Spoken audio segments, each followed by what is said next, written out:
Good evening, everyone. My name is Brad Buey, and I'm the Executive Director of Lake Country Health.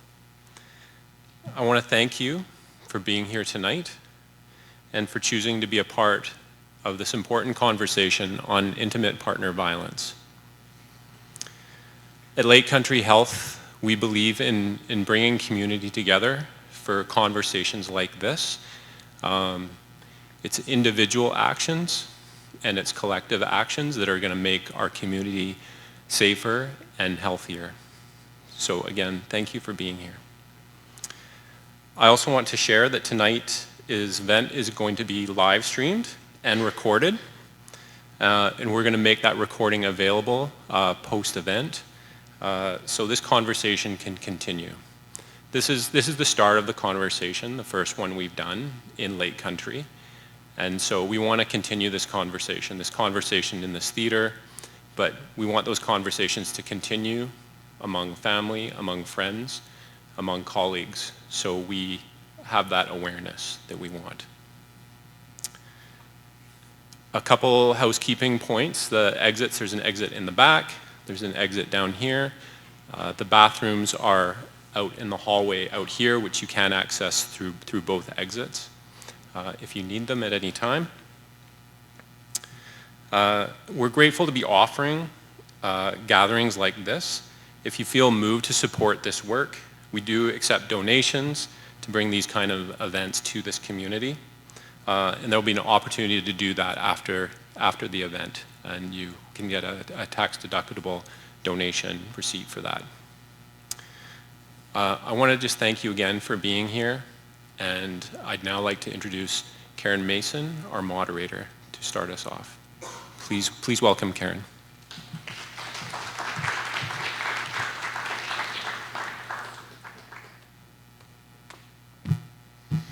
Hi, everybody. It's wonderful to see all of you here this evening. This topic is not an easy one. It's probably not something a lot of people came home from work on a Wednesday and said, I can't wait to go to this event and talk about intimate partner violence.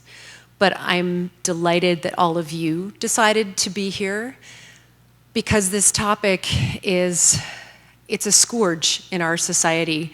It's happening in households across this community and country every day.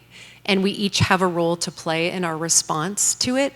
And I hope that through our conversations this evening, we can each find some new ideas or motivation in how we can play a role in that. So yeah, I join Brad in thanking you all for being here this evening.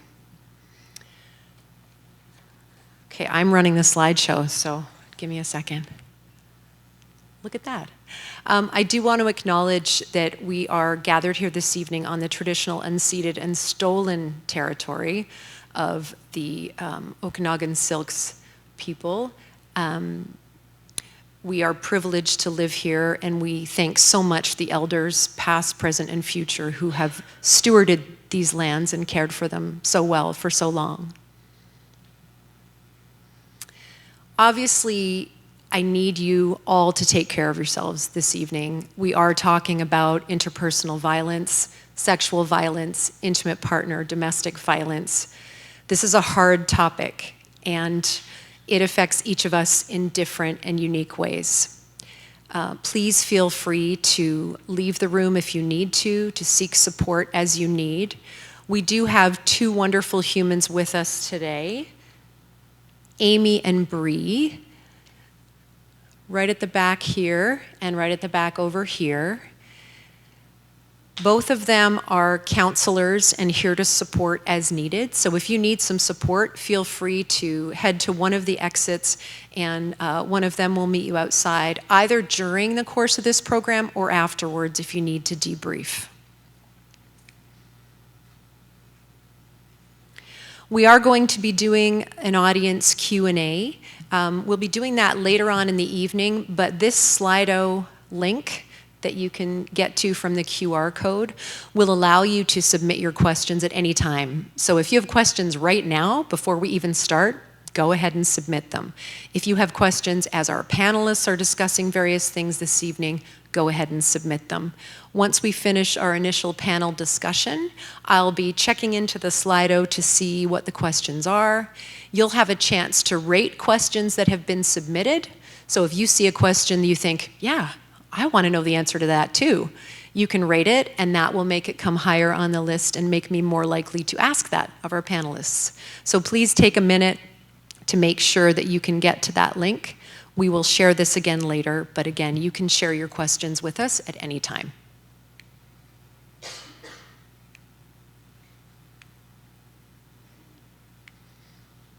Look at me trying to advance the slide and it's not working. There we go. So we wanted to set the stage a little bit this evening with a bit of kind of an intimate partner violence 101, an introduction. Now, I know there are folks in the room who I know from my work in the gender-based violence sector, and for some of them, this is going to be old news, but it's important, I think, for us to set the stage with some of the basics on what intimate partner violence is before we get into this discussion. And I realized as I said that I just jumped up here and started talking and didn't tell you anything about me. Maybe you don't care about me, but I'll tell you a couple things so that you might have an understanding of why I'm standing up here talking to you this evening. As Brad said, my name is Karen. My pronouns are she, her, and I am the co-founder and executive director of a tiny but mighty charity called SOAR, which stands for Supporting Survivors of Abuse and Brain Injury Through Research. So all the work that I do really focuses on the intersection of brain injury as a result of intimate partner violence. During the time I started that organization, I was also working as the executive director for the Kelowna Women's Shelter, which provides emergency and transitional housing for women fleeing intimate partner violence in Kelowna. So I've been working in the gender-based violence sector for about a dozen years now, and was really delighted when Brad asked me if I would be involved in this event. Although clearly I'm a terrible MC because I waited till about 10 minutes in before I said, oh, by the way, here's who I am. Anyway, you'll forgive me, I know. So let's start with just talking about intimate partner violence. The definition basically is violence from a current or former intimate partner. Now, when I talk about intimate partner violence, I'm also including sexual violence, I'm including teen dating violence, I'm including sex trafficking, and folks who experience violence as part of sex work. So it's important to keep that in mind. We're not just talking about people who might be married or sharing a household. In my estimation, intimate partner violence goes far beyond that, and there are many who agree with me on that.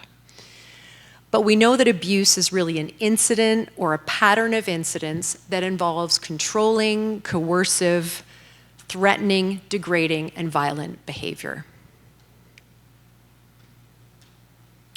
Now, intimate partner violence includes a lot of different types of violence. Generally, we tend to think about physical violence first, shoving, pushing, kicking, stomping. That's kind of the more obvious stuff. But all these other categories outlined on the slide, these are all also forms of violence. So we're talking about verbal abuse, we're talking about spiritual and cultural abuse, where a partner might use somebody's faith or the tenets of their faith against them as part of that control and violent behavior. Financial abuse. This might be where a partner controls all the finances in the household. Perhaps the one partner has given up their employment to stay home and raise the children, and the other partner controls access to the finances, maybe doles out an allowance now and then, pays very strict attention to any expenditures that are made and questions all of them. So this leaves somebody who's on the other end of this really with a lot less freedom to spend money or to live their life as they wish. When we talk about sexual abuse, I think we all understand what that is: using someone sexually without their consent, using sex as a coercive tactic. I think I covered all of them. But many of these that aren't that physical abuse tend to fit in a category we've been hearing a lot more about lately called coercive control. Who out there has heard about coercive control? Okay, you guys don't need me up here talking. You know what this is all about. Coercive control is a term we've been hearing a lot more recently. There are a few countries where coercive control has become illegal. Australia has made it illegal. The UK has. Canada is in process of. And I think we'll be talking more about that with our panelists later on. Oh, there we go. All right, so when we talk about how big the problem of intimate partner violence is, we've just got some key statistics here. Every 2 days in this country, a woman or girl is killed, usually by a male family member or a former or current partner. Every 2 days. Think about that. This is happening every other day across this country. Statistically, 44%, that's nearly half, of women and girls above the age of 15 in Canada will experience violence from a partner in their lifetime. And I want you to think about the fact that that statistic is based on reported incidents. So many survivors of violence never report. Often they never even acknowledge or understand that what they've been subjected to is violence. So this number at 44% is actually low when you consider those realities. We also know in Canada that more than 6,000 women and children will sleep in a shelter every night because they have nowhere else safe to go. And again, some of the folks in this room who I know work in or have worked in shelters know that that number's low because so many women can't find space in a shelter because they're full. So they sleep on a friend's couch, or they sleep in their car with their children for the summer until the weather starts to get cold, and then maybe they can get a bed in the shelter. So even though these statistics should be highly alarming to each of us, they underrepresent the reality when we're talking about intimate partner violence. Here's some more statistics on how big this problem is. It's important to talk about gender when we talk about intimate partner violence. We know intimate partner violence happens to all people of all economic sectors, of all demographics, of all genders, of all sexualities. But we also know the implications and physical impacts on women tend to be higher. They're more likely to be severely physically harmed, and they're more likely to be killed as the result of intimate partner violence. So you may hear folks tonight, including me, talking about women and speaking more about women as the victims, but we know men experience this as well. So statistically, women are 8 times more likely to be killed.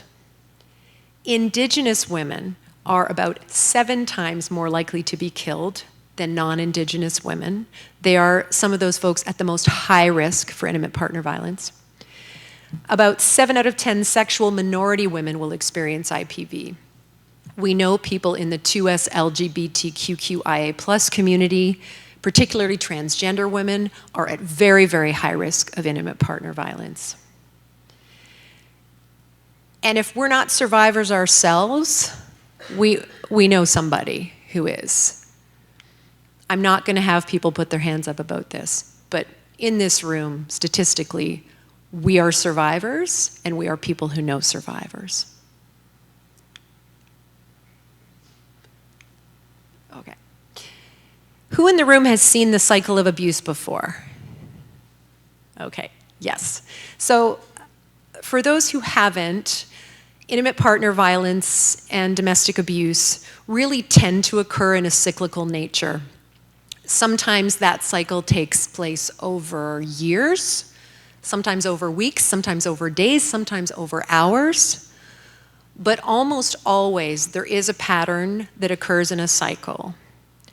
Things start out okay, and then there's a ramping up of tension. Maybe there are insults, maybe threats, accusations of cheating, finding fault with everything someone's doing or the kids are doing. That tends to ramp up until there's some kind of explosion, an abusive incident. It could be the abuser storming around the house and slamming doors. It could be a physical assault, a sexual assault, but there's almost always an explosive incident. After that comes the honeymoon period. And this is when the perpetrator is so full of apologies, begging for forgiveness, saying things like, "Please don't leave me, I can't live without you. I promise I'll never do it again." Booking holidays, buying gifts, being the partner that this person fell in love with in the first place. And that hope that things could be better takes root again. Then there's usually a period of calm before things start to ramp up again.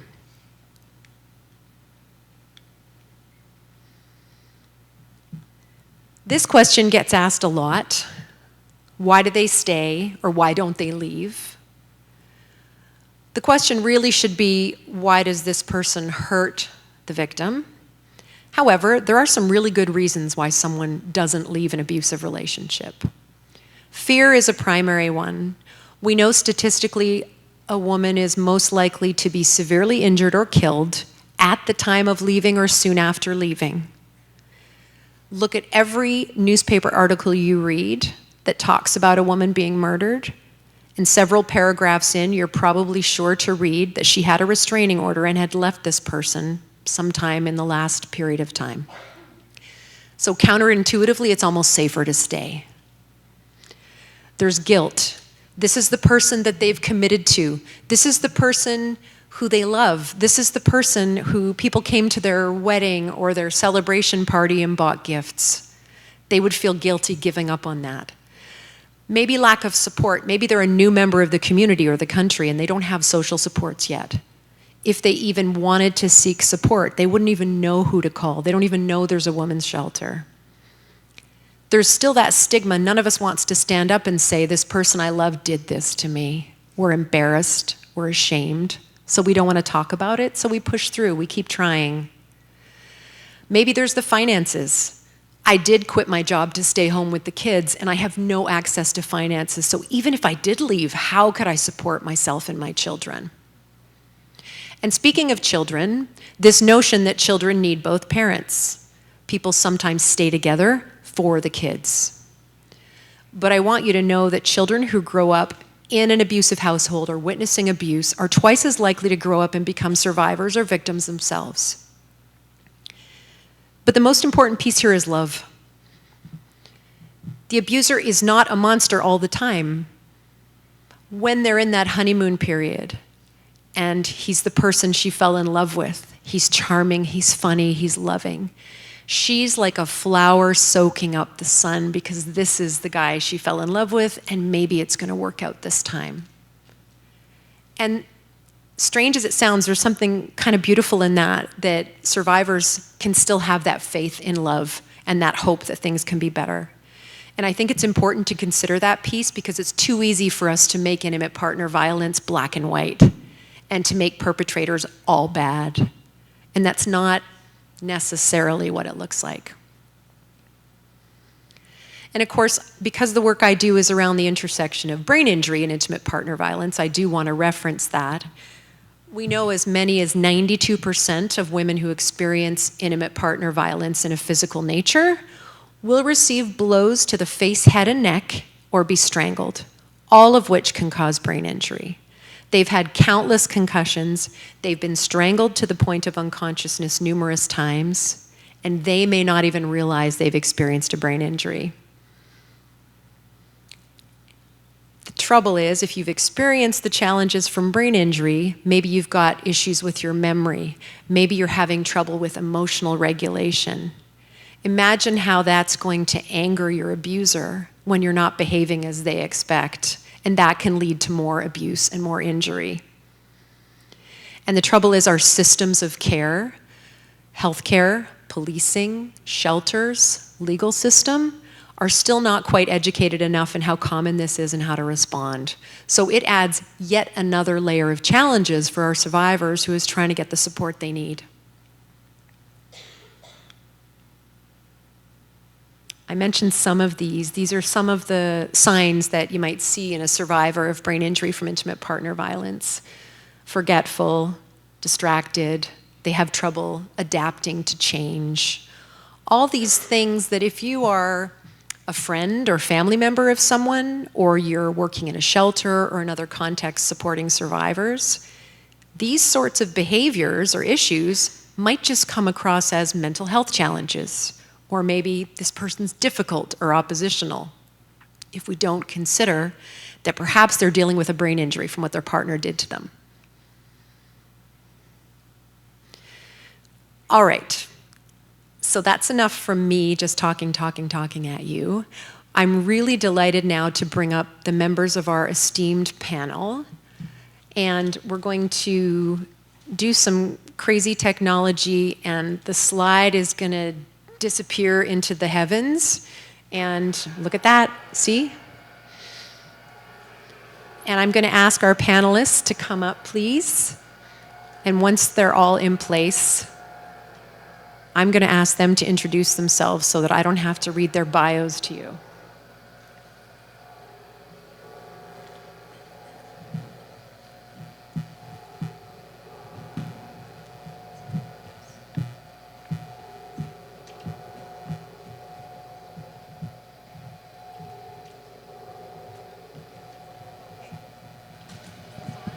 Hello? There we go. All right, so I'm just going to go across. So Lecky, you get to go first. Sandy, if you could introduce yourself and tell everyone a bit about yourself, that would be awesome. Hi, everyone. My name is Zandi Moyo. It's always weird for me when I see my full name in writing, but my full name is Zandile. I go by Zandi. I am the executive director of Now Canada Society, which is an organization in Kelowna that supports women at different intersections, really, of intimate partner violence, and at different intersections of various social problems that may lead to intimate partner violence. I am also a board director for BC Society of Transition Houses, and I sit on the Community Advisory Board for Homelessness with the Central Okanagan Foundation. The reason I mention all of that is not so that you know what my resume is, but it's so that you understand that I work in, and have for a really long time. I was counting today, it's been 17 years that I've worked in this sector at different intersections of intimate partner violence. And so part of the conversation that we're going to have today is going to highlight what those intersections are and give a realistic image of what intimate partner violence can look like, some of the things that you can look for, and different ways that you can support. I also want to mention that I'm an immigrant, and I've been an immigrant my entire life, which is really weird to say. And the reason I mention that is because that means that I've had to navigate really complex systems my entire life. And so I've seen what that looks like in different cultures, in different languages. I've experienced privilege through some of that, and I've also been on the opposite side of privilege through some of that as well. So that's me. Thank you. Susanna Joy. My name is Susanna Joy Schulenberg, which fills up every blank and more on any application I've ever filled out. So I usually go by SJ. I have been a therapist or trauma recovery coach in some form for more than 30 years. And I have only worked with trauma survivors since 2010. I work with both victims and perpetrators of intimate partner violence, and I have lived experience in this area through my daughter and her experiences. I was going to say something. Oh, and I'm the president of the SOAR board. Yeah, so I'm John Olive. I'm a professor and a Canada Research Chair in Men's Health Promotion, and I operate out of the University of British Columbia in Vancouver. We've been running the program there for about, I reckon, 24 years. And I think what brings me here tonight and hoping to contribute, we've done a lot of work with guys around relationships, intimate partner relationships. Both in terms of the ones that don't go so well, that are distressed and disrupted, their experiences of those, and also looking at guys, asking them about what makes a gender equity kind of relationship, what that would look like in a current day. So I've done a lot of work with guys that way. The reason that we looked at relationships for men is because in terms of suicidality, the biggest three predictors of suicidality in males is substance use, relationship breakdown, and depression. And that trifecta often happens all together and is entangled. So that's what brought us to the work. But certainly, be able to contribute a little bit around the IPV, DV piece to try and contextualise some of the upstream things that we're doing. Thank you, John. So, is this impressive or what? Yeah, I'm very excited about this today. All right.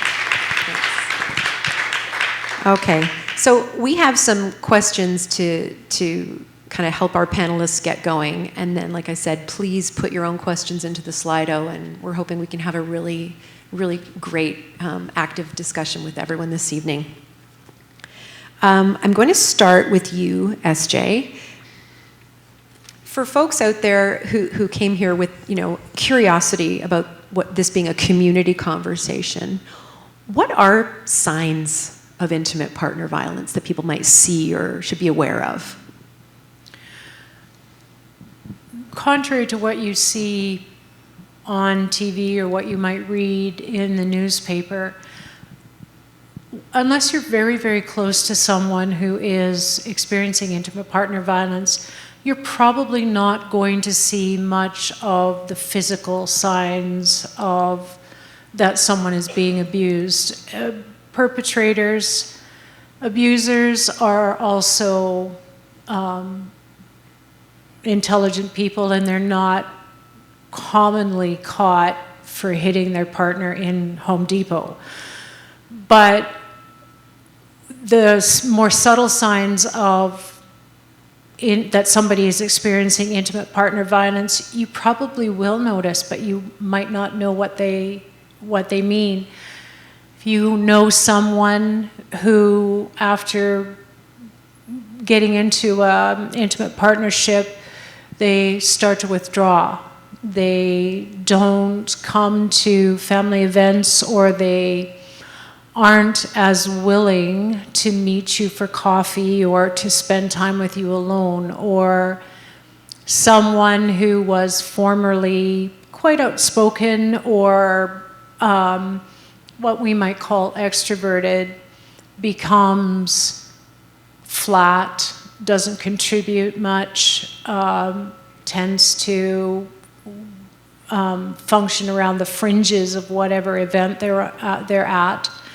Or someone who has, in your knowledge and experience, had the financial means to buy themselves coffee or to decide they were going to go to a movie, and all of a sudden they're very concerned about spending any money. Or you might have a friend or a family member that becomes suddenly panicky at the idea of doing something spontaneous, moving from the mall to somewhere else, and it seems like no big deal to you, but your friend or your loved one becomes panicky or anxious about it. Those are often signs that are some of the more subtle signs that are part of a pattern of intimate partner abuse. But I have to say that even if you see that in a friend, it's not wise to assume that's what's actually happening. It could be a number of reasons why that behavior is changing. And that's where compassionate curiosity and good questions are really helpful. Most people that are victims of intimate partner violence struggle with shame. They look at who they used to be and how they function now, and they can often experience great difficulty bridging that gap between who they were and who they are now. And so then when someone points it out or starts asking questions, they will, in my experience, most often clam up. Sandy, did you have any others to add to that? I think you covered it all. I think one thing that I would add, though, is just to add to your point around just because those behaviors show up in someone, it doesn't automatically mean intimate partner violence.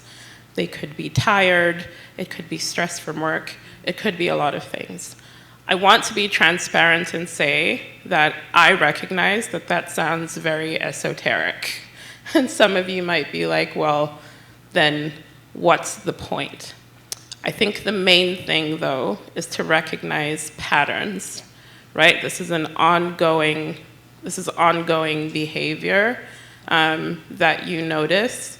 And so curious questions are really helpful when you notice that. And the question is not, are you experiencing intimate partner violence? The question is everything okay at home? Sometimes it's not even a question, sometimes it's just a statement around, I hope you know that this is a safe relationship, and that you can come to me with whatever you need. Yeah, thanks for that. SJ, you spoke about those more subtle signs, but there are sometimes physical signs, right, where somebody shows up with injuries, bruises, and explanations for those just don't sound quite right, or they happen frequently when we talk about the patterns. One of the things that I think kind of informs how we think about intimate partner violence is that we see the clue when we're watching a movie is that some woman shows up in a coffee shop and she doesn't take her sunglasses off. And so, at some point she takes them off, she's got a black eye. In my experience, unless the perpetrator absolutely loses his mind, perpetrators don't injure their partner's faces. And they will often leave bruises that can be easily covered up, and the victim is expected to cover them up. So one of the things that I wanted to say is that if there's two more things. One of them is that if you touch your loved one or you hug them and they cringe, like you pick up that they're in pain, there may be hidden injuries. And the other one that I've seen is when your friend or your loved one develops a really significant startle reflex. You're sitting at the table and you accidentally fling your napkin somewhere, and your friend or your sister practically falls under the table. Those are some of the less subtle signs that something may be going on. But you're probably not going to run into somebody who, at least I haven't, in 30 years of doing this, I think I've had one client who had a black eye, but she had huge bruises on her arms and on her back, which she could cover up. And we spoke a little earlier about coercive control, and I think that shows up a lot in some of the behaviors we see and then the responses from survivors. Another one that can happen is where your friend or family member is constantly checking their phone and has to constantly give reports on where they are and what they're doing, or their boyfriend or husband is constantly phoning them or checking in, whether they're out in a social situation or at work. It's something that shows up in the workplace that we can definitely be aware of. John, I'd love to bring you into the conversation. We spoke earlier when all of us were together before this evening's event about some of the things going on with men. And you work with men and men's mental health. How can we create pathways for abusers to not choose violence? What does that look like? Yes, I reckon it's interesting. Like, violence is kind of like it's celebrated in some ways. You know, if you look at corporate sports and aggression, and it's kind of a celebrated thing, and it's wrapped up in competitiveness. But there's great shame and grief goes with losing your cool and losing control. So it's this double-edged sword. So you've got these things that are going on. We do a lot of work with guys, and we talk to them about emotions and emotional literacy. And so the idea of having emotional regulation and not so much emotional restraint, because it's wrapped up in stoicism, and if you push the emotions down long enough, they'll eventually erupt in ways that are really poorly expressed, aka, violence and aggression. So we do a lot of work with guys. Part of what we do is we talk to them about the notion that things don't always make sense. So you might be feeling regret and relief at the same time, you might be happy, sad at the same time, and it's trying to get guys to do the work of that, to deconstruct it. So I think that's one of the things that we do, and I'd say that's a social determinant of health, is trying to rewrite the script about what masculinity is for a lot of guys and the code that they follow. And I'd say the same in terms of we try to do strength-based work with them, and not to Pollyanna it by any stretch, but to say that I think, it's been an unfortunate decade and a half to be belabouring toxic masculinity, because boys have grown up with some really negative, stereotypes that they really weren't part of that history, And so we try to work with a strength-based piece. One of the things that's interesting in terms of what guys still align to, and these are younger blokes, 15 to 44, they align to breadwinner, provider, protector, very traditional kind of ways. And I think there's a discordant relationship again, because out in the community and out in our structural determinants, guys aren't hitting those milestones that their forefathers hit because it's just a different world. And I'd say the same in relationships.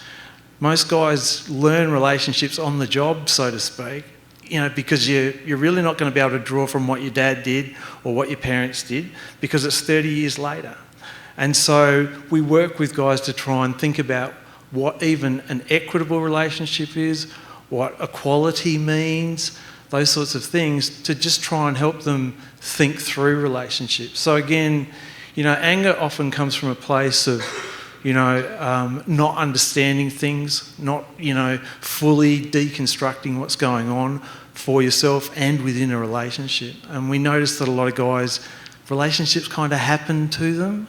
They didn't always go in with a plan about, what they wanted from the relationship, what the long-term goals were. So again, just trying to get upstream, I think, is really key.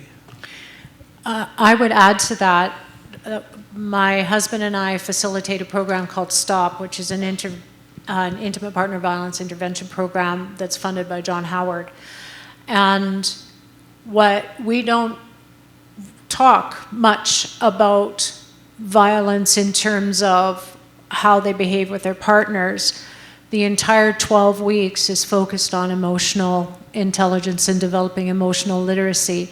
And there are very few men in the almost 10 years we've been doing this, there are very few men who would sort of fit the stereotype of violent man.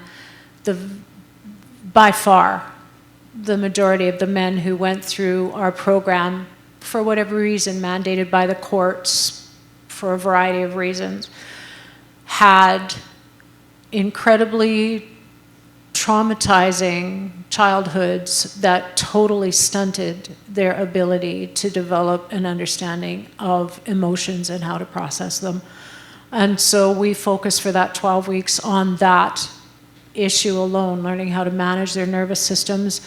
And then the last 3 or 4 weeks is about intimacy building skills for relationship.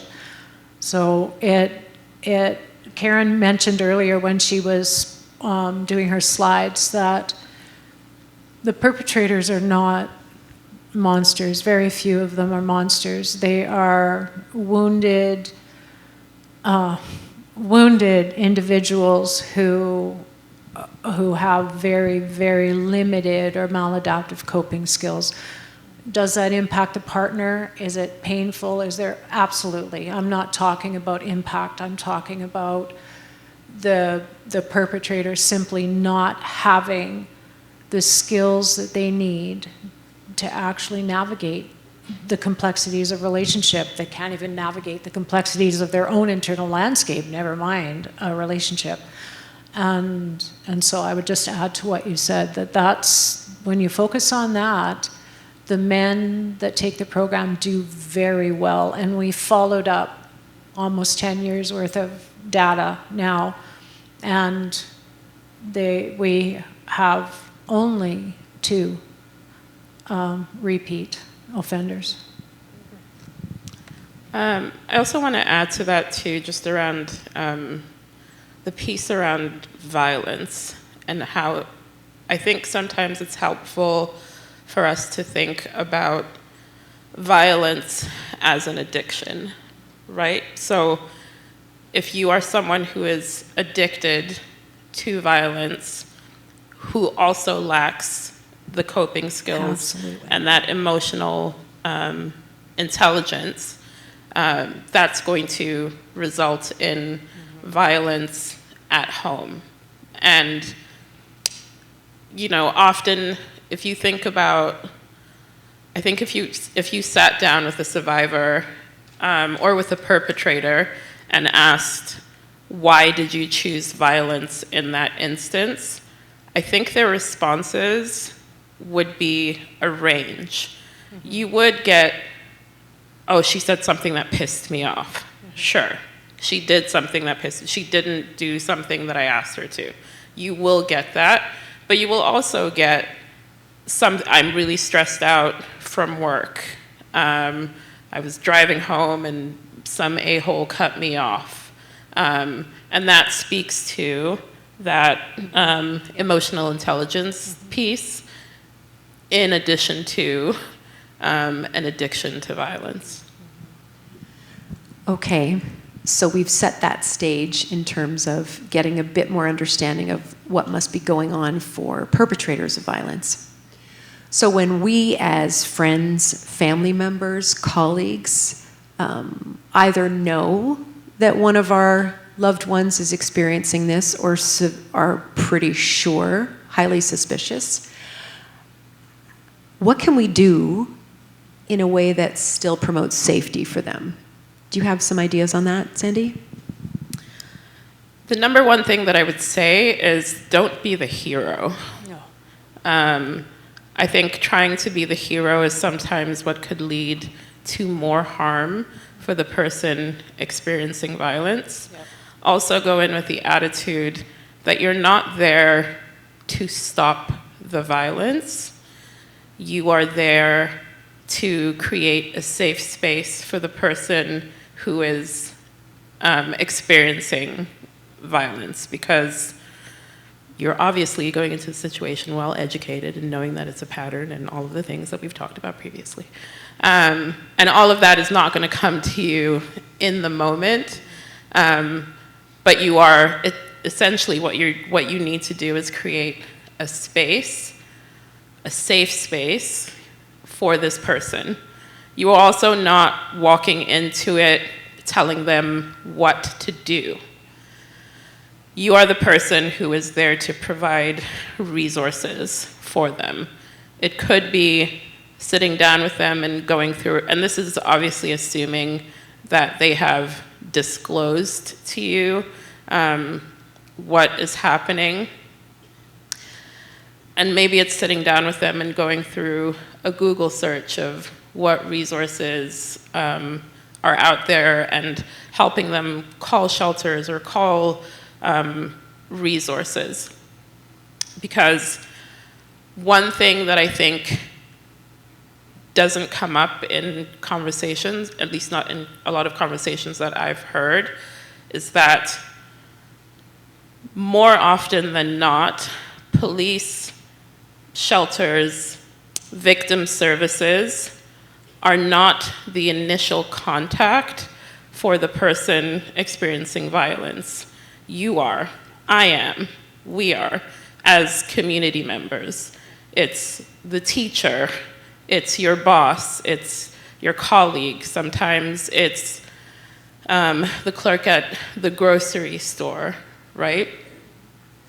And so when we're supporting people experiencing violence, it's really, really important to remember that. And also remember that safety is relational.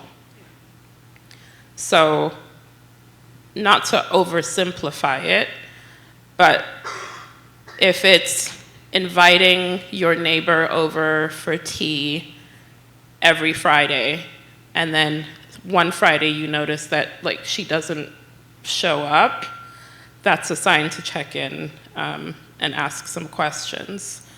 So I think when we talk about it as people who are in the work and in the sector, sometimes it feels like it's overcomplicated, but as a community member, it's important to really just keep it simple.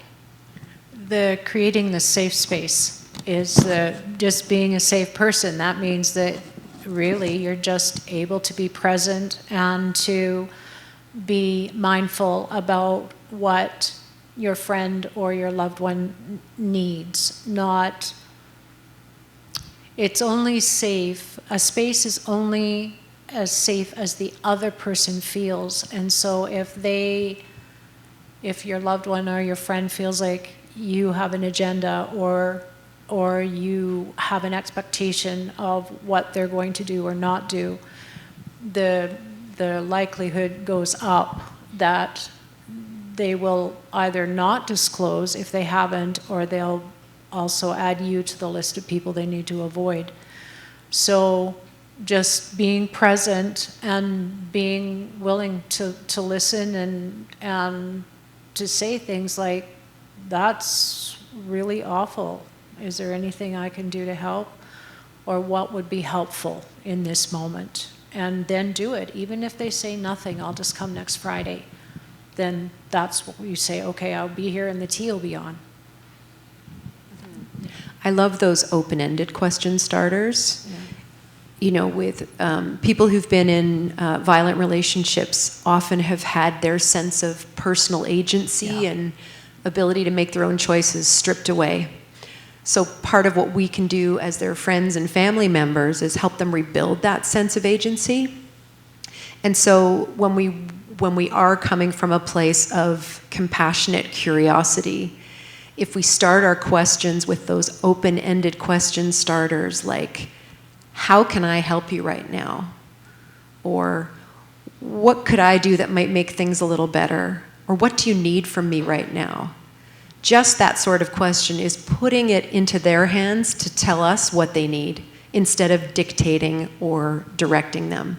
And I think that's a really important piece in helping rebuild that agency and coming from that place of curiosity, not judgment or control. Just on a personal note, that whole Tea on Friday thing was a variation of what happened with my own daughter. And the relationship was very violent. And so we had a regular standing date. And she just would come and stay and then go home. And after about 5 or 6 months of that, she came to my house one day and she said, I need to leave him. But it was 6 months knowing she was going back. And sometimes that's what you have to do. Thank you for sharing that. And that brings up something that comes up a lot for anyone who knows someone who's in that situation. We know statistically, on average, it takes 7 times leaving to leave for good. And leaving isn't necessarily a singular thing that happens when you finally pack your bag and walk out the door. No. It can happen over months or years through conversations, through tea dates, through packing a bag and hiding it somewhere, through photocopying legal documents, through talking to a friend and saying, if I text you this word, call 911. Yeah. But how do we, as members of the community, as friends and family members, what do we do when we know somebody isn't ready to leave? How do we support them? How do we be there for them? Sandy? I feel like this is always just such a tough question, because I think inherently as humans, we want to help and we want to solve. And when it becomes a problem, like when we label it as a problem that she won't leave, our response to that person tends to shift. And that can become very dangerous. So just as SJ shared her story about her daughter, what I took from that is that you kept showing up anyway, in the same way that you always had, right? And it's that consistency piece that's really, really important. Earlier today, we had a conversation about how we tend to shape our perception, our response around our perception of the victim versus the violence. And it's really, really important to keep the violence top of mind, right? So this question around that constantly gets asked about why doesn't she leave, or why does she stay, is based on our perception. Is she the perfect victim, right? Is she visibly injured? Is she soft-spoken? Is she compliant with authority? We tend to look for those signs, and if that person does not fit that mold, then our response to them seems to change. The realistic view of someone who is experiencing intimate partner violence may be someone who is incredibly angry, because if you've been going through it for that long, why wouldn't you be? It could be someone who is actively engaged in substance misuse because that's their only escape. It could be someone who has great mistrust of authority because our systems aren't set up to support people who are experiencing violence, right? So if they keep going back, that's not a choice for you to litigate. It's not a judgment for you to make. You have a choice. You can continue to show up as you always have and manage your own emotions and your own perceptions on your own about what's happening, or you cannot. That's the choice. I really appreciate this because it's hugely important. At the same time, we do have to consider that someone we may be supporting could be in real and imminent danger. And if we're aware of that, we do feel some responsibility. So often people with the most loving, kind, helpful hearts will say something like, Jane, from what you've told me, this is bad. You've got to go to the police. Or you said he strangled you again last night. Why don't you go to the hospital? This comes from a place of care and a place of deep love. There are ways to express those things in a way that is more loving and compassionate and trauma-informed. For instance, if I know my friend has been strangled to unconsciousness, I know the risk of her having a stroke in the days and weeks later are elevated. So I might say something like, Jane, from what you've told me, I'm worried that you could have been really badly injured. What would it look like if we went to the clinic together? That's got a whole different tone to it than, you should go to the hospital. So I think there are ways to consider those potentially extra high risks in how we support people where we don't feel completely helpless, but we can still do it in a way that's caring and compassionate. So when we're talking about how we can approach somebody, I want to go to more of that upstream stuff. Those of us who are raising boys into men and raising young men who may be listening to the toxic words of someone like Andrew Tate and that documentary that came out recently by Louis Theroux about the manosphere. What do we do about that, John?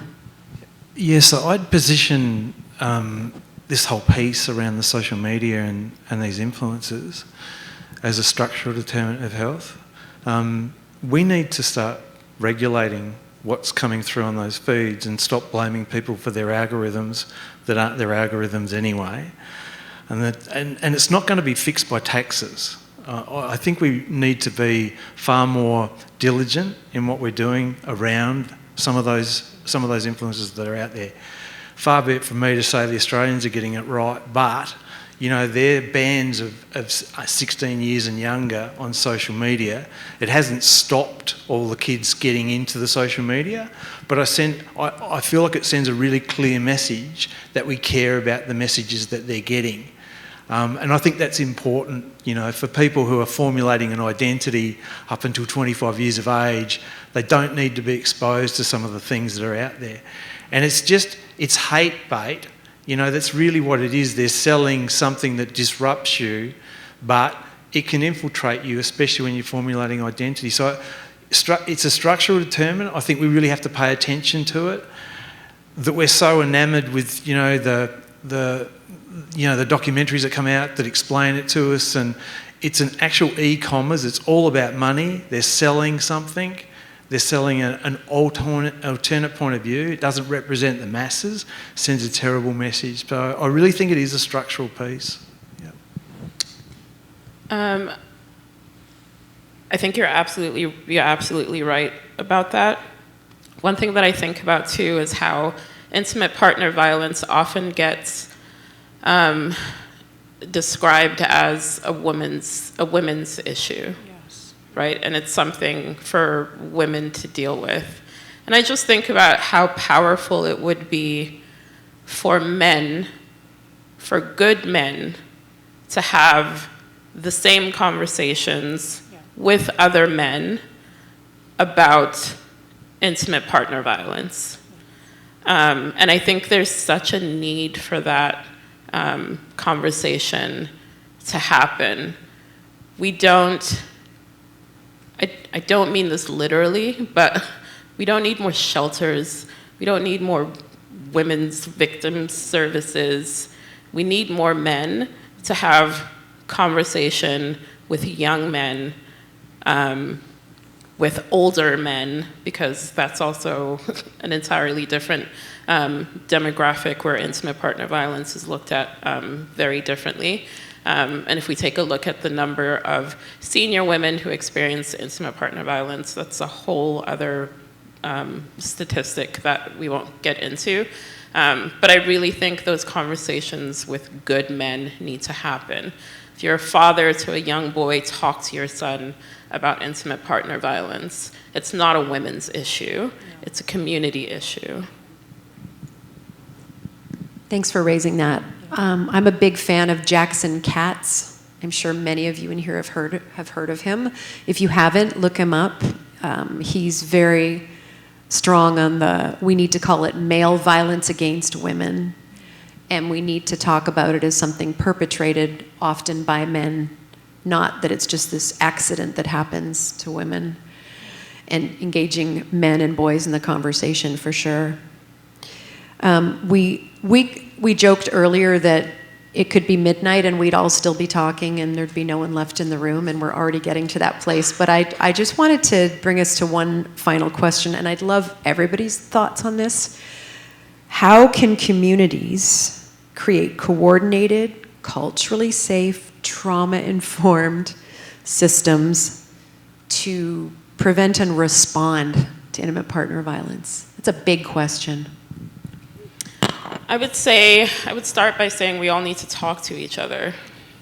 It's sometimes, I've worked in the nonprofit sector for over 20 years at this point, in different subsections of it, but all intersecting with intimate partner violence.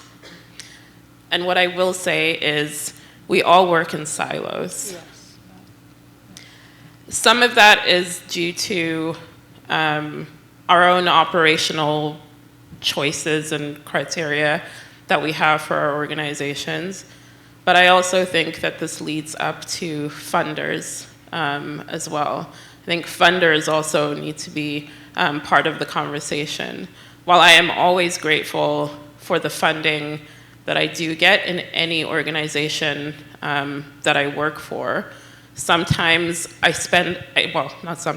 do spend a lot of time trying to put together this jigsaw puzzle of programming, because I can't engage this program with these people, and this person doesn't meet the criteria for this and has somehow fallen through the gaps, right?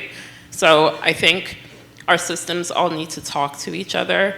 Our systems are broken, but I will say that I recognize that our systems are also made up of people. Our systems are made up of people who want to do really good work, but we all just need to talk to each other and work together.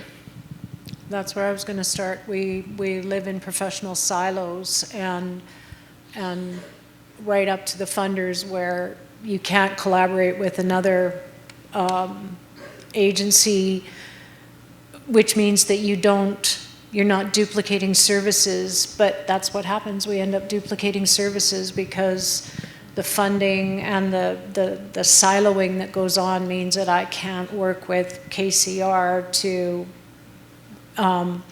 provide a service because it's not a line item in our funding, or it's not in their funding. And talking to each other and being able to collaborate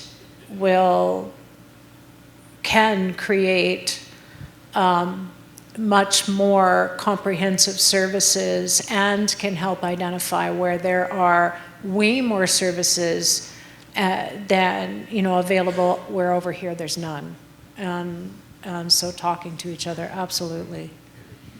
So we've got some really great questions coming in on the Slido. Thank you to everyone who has been putting in questions and then voting on them. We've got one question here that I think is going to go to you, John. How can men help other men if they see signs that they're violent?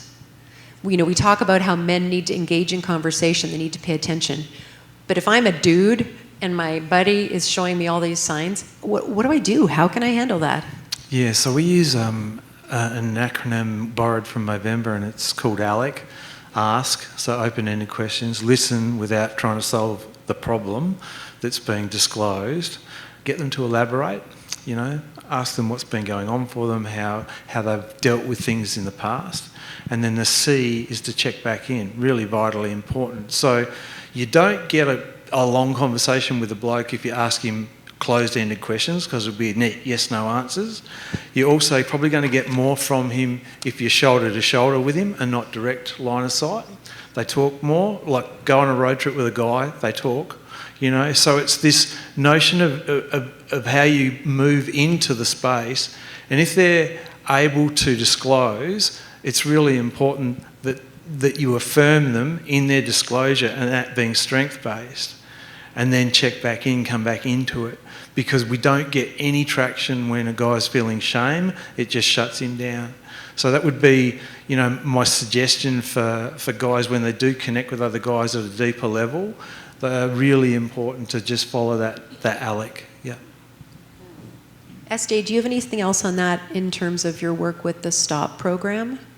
And by the way, this STOP stands for Stop Taking It Out on Your Partner. Yeah, that's not very common. John is obviously part of a wave of research that's substantiating the reality that men do not respond to therapy or to talking the same way that women do. And if you are a man and you are seeing these signs in your friend, do something side by side where you're accomplishing something. My husband often works with these men when they come in to see him. They build Lego models on the table in the middle of his office, and they talk.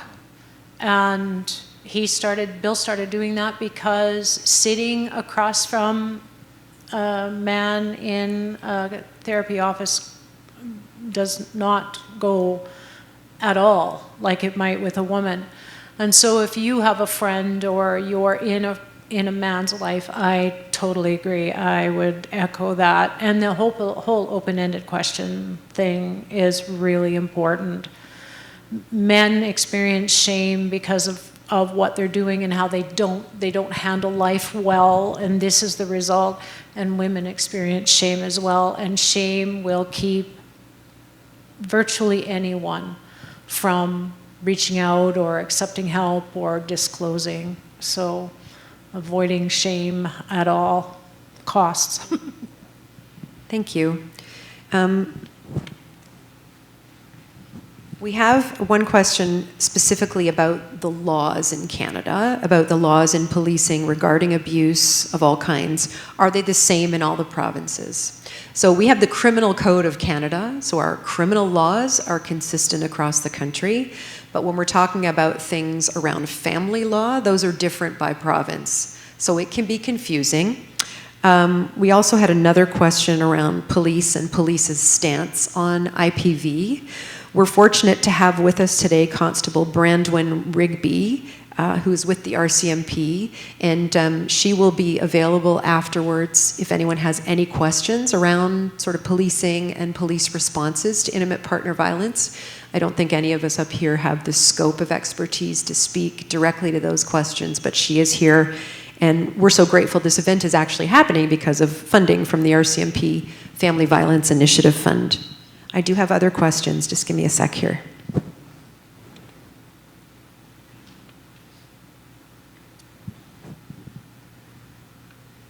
Okay, this one's for me, I think. What are some of the barriers for getting a diagnosis of a brain injury for women who've experienced intimate partner violence? So diagnosis is definitely one of the key missing factors. To diagnose a concussion, you have to know the mechanism of injury, so what happened, and the signs and symptoms that occurred afterwards. So when it comes to things like sports, it's usually pretty simple because it often happens in a public space with many witnesses. People see people smash into each other, and then protocols are enacted to provide care. We know in most cases intimate partner violence is happening behind closed doors, so we don't have a witnessed mechanism of injury. We also know many women don't seek medical support. Many don't recognize they've even suffered an injury because waking up feeling dizzy, having memory problems, having sleep issues are their norm because this is what they've been living with. We also know many of the women that we've worked with in our project have experienced abuse and brain injury from abuse years prior. So to get an official medical diagnosis is really difficult. You can't throw somebody in a scan and diagnose a concussion. That's not how it works. And we know that for many of the supports and services that women might need and want through a brain injury agency, through the healthcare system, through the legal system require an official diagnosis. So those create some massive barriers for women getting the supports they need. There's also the issue, as mentioned earlier, that many of our frontline services aren't educated yet in the fact that brain injury is so common and what it looks like and how it presents. So there are a number of barriers in place. At our little tiny charity, we're working to eliminate those, but there's still a ways to go for sure.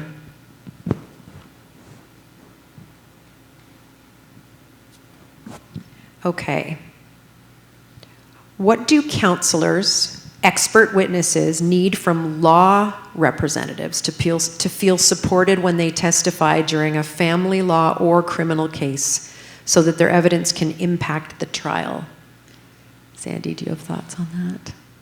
What do counselors or expert witnesses need from lawyers to feel supported when they're testifying? Go ahead, SJ, if you've got some thoughts. I was just going to say that in my experience, the law, our legal system is set up as an adversarial system. And the lawyers can support me testifying, and make sure that I'm prepared and all of that, but it pretty much all goes away as soon as the other side starts questioning. So from my perspective, support, understanding of what's happening, being well prepared for what you might face from the other side can go a long way to keep you from, being on the stand and stuttering when you know the answer, but it's hostile. So yeah, the better preparation you have, the more likely you'll navigate that experience well. I have a question here around men. What about men who didn't have a tumultuous or traumatic upbringing? Why do they have a hard time managing their emotions? Well, you're influenced by what you are exposed to, so there's social constructions, but there's states. The good thing about states is that they're amenable to change, and with the right help and coaching, we can make a difference. So it doesn't have to be. I think a lot of times we think of traits and it's locked in and we can't move it.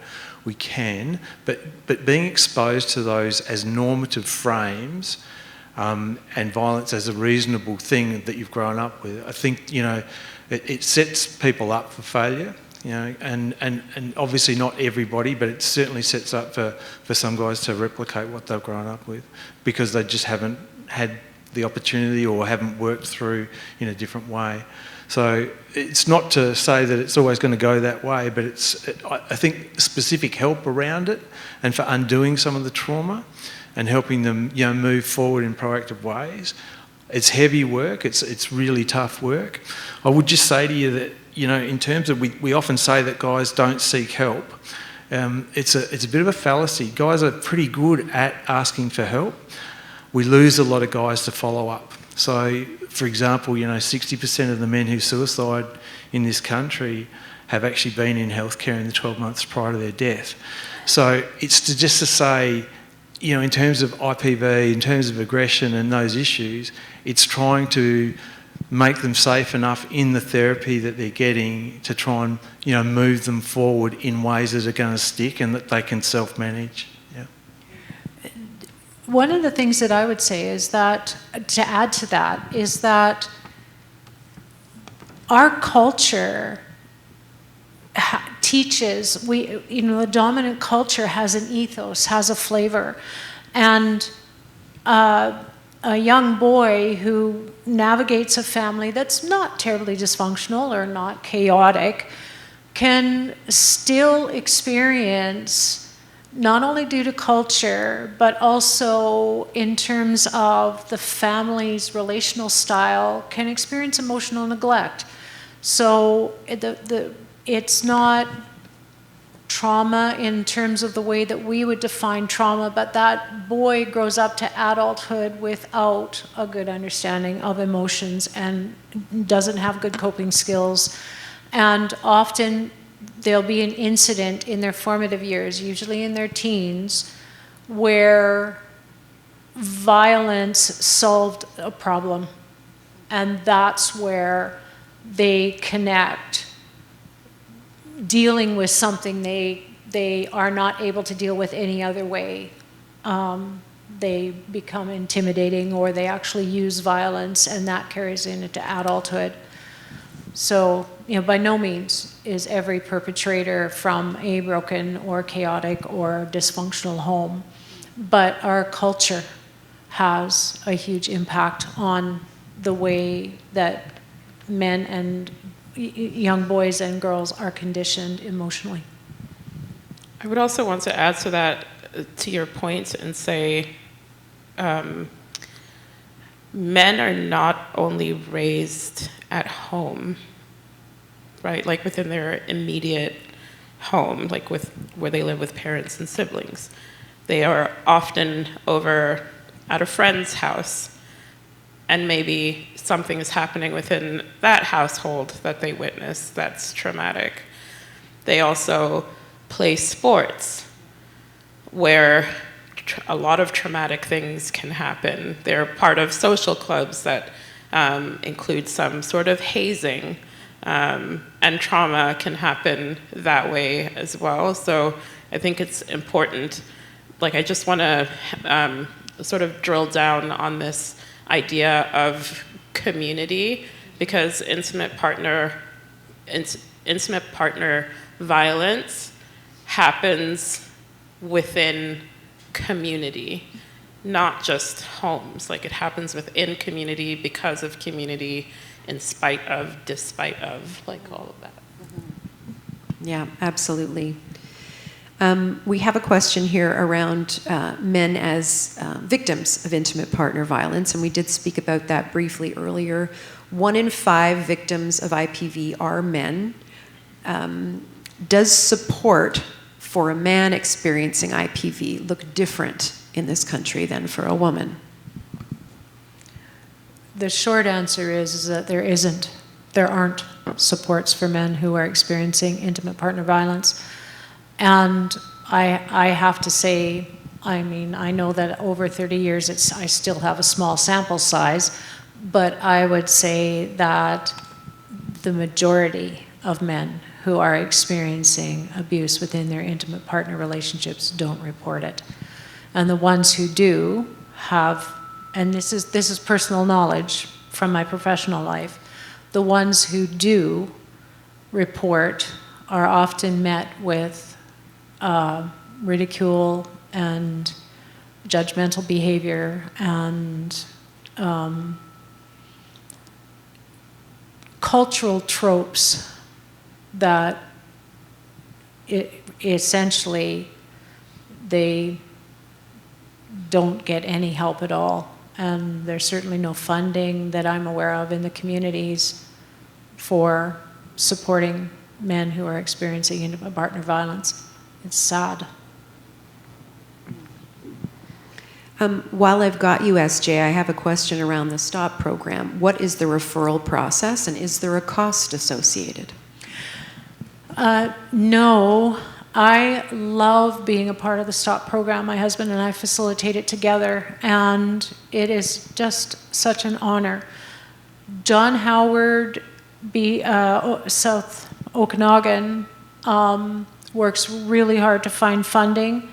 So the referral form, people can self-refer, and the referral form is on the John Howard website under STOP. And when the program runs, it is fully funded, and we take 12 to 15 men for a 10-week program that is accepted by the courts as for anger management and or addressing intimate partner violence when the courts are involved. It's a fantastic program. That's awesome. Thank you. We have a few more minutes, and I'd love to give each of you a moment, if I'm not putting you on the spot too much, to give a brief reflection of what has stood out the most for you in our conversation, or what you'll leave here with as sort of top of mind. Who wants to go first? I think one thing, like as I look out, one thing that is really nice to see is men in the room. And I do want to call all of you out and thank you for showing up, because I think it's really important that you're here. So I want to say that. The other thing that I would say is that my work, the work that I do, no matter what agency I'm with, no matter what part of the sector that I'm in, I look at everything from a systems lens. And I try to approach my work that way. There's a question about the referral process for the STOP program. In agencies that I work for, that is something that I look at. Is our referral process a process that creates barriers for people to access our services? How do we eliminate those barriers? Is our funding structure a structure that creates barriers for people to access our programs? And I think when I talk about community, I think of community as a system, right? Would it be nice if all of these seats were filled with community members? Absolutely. But the fact that you are here and you are part of the system, I think is incredible. I know a lot of people in the room work within different intersections of intimate partner violence. So you work in different systems, whether that's homelessness or addictions or other forms of violence. And so I hope what tonight has created is you going away and continuing the conversation, whether it's with other people that you've met in this room or just other people that are within your system.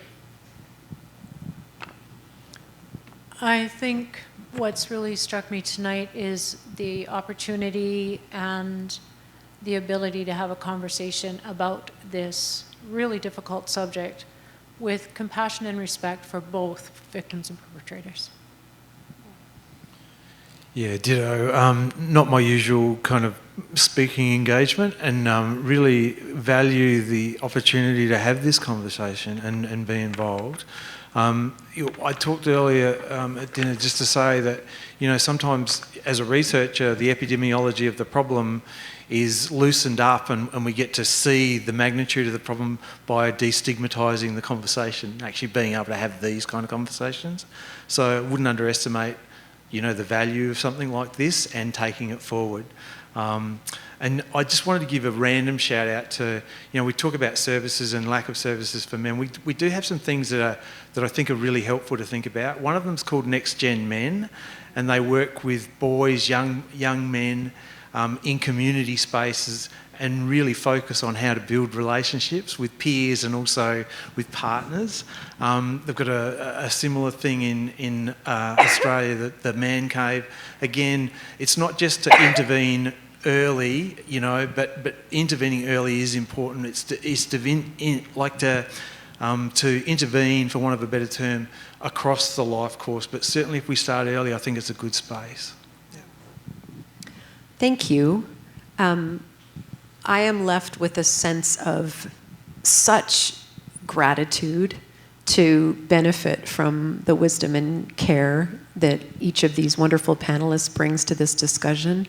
And also, as Andy said, to each of you for coming out this evening. We all have so many different motivations, I think, that bring us here, and I salute each and every one of you for coming here today and being willing to be part of this conversation. I'm sorry we couldn't get to all of the incredible questions that came through. Thank you for them and for the thought and care that you put into them. And can we please give these wonderful folks a huge round of applause?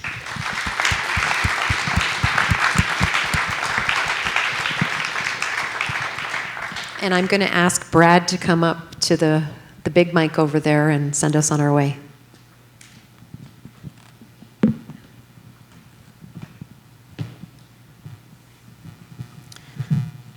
Thank you, Karen. I was sitting in the front row, so I couldn't see all of you behind me, but what this felt like was an intimate conversation that I wasn't speaking, obviously, but I was engaging with each and every one of you on what you were speaking about.